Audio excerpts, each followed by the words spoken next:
Franklin D. Roosevelt's famous quote, "The only thing we have to fear is fear itself," has become one of the most influential statements in history.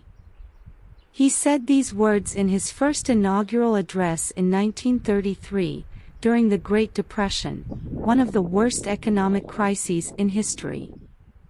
Millions were unemployed, banks were collapsing, and uncertainty loomed over the nation.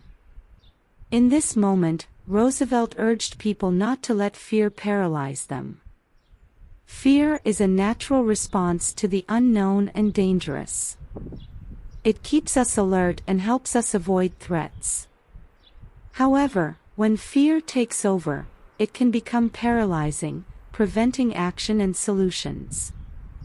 Roosevelt understood that the real danger in times of crisis was not just economic hardship, but fear itself, which could lead to panic and worsen the situation. This quote, however, extends beyond its historical context. How many times in life have we avoided taking action because we were afraid? Fear of failure, fear of judgment, fear of the unknown, these are often the biggest obstacles to personal growth and success. The reality is that most of our fears are based not on facts but on our own thoughts and assumptions. If we always let fear dictate our actions, we would never step out of our comfort zones or achieve anything new.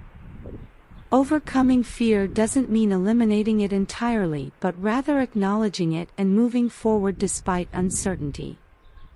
Many historical figures had to face their fears, whether it was Martin Luther King Jr. fighting for civil rights despite threats, or Marie Curie breaking barriers in science dominated by men. They all had reasons to be afraid, but they refused to let fear stop them. Even today, in a world filled with uncertainty and rapid change, Roosevelt's words remain relevant. People fear losing their jobs, economic instability, or the unpredictability of the future. But fear alone solves nothing, only action moves us forward. Every crisis, whether personal or societal, demands courage and determination. There are several ways to manage fear.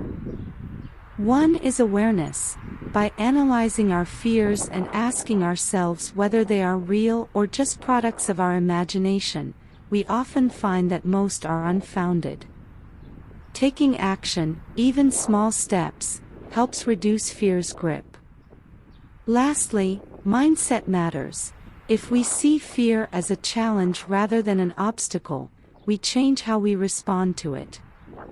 Roosevelt's quote reminds us that fear is not an unavoidable prison but a mindset. When we refuse to let fear control us, new opportunities open up, and our world becomes much larger. As Roosevelt demonstrated, we can emerge stronger from crises, if we choose not to fear fear itself. Thank you and see you soon.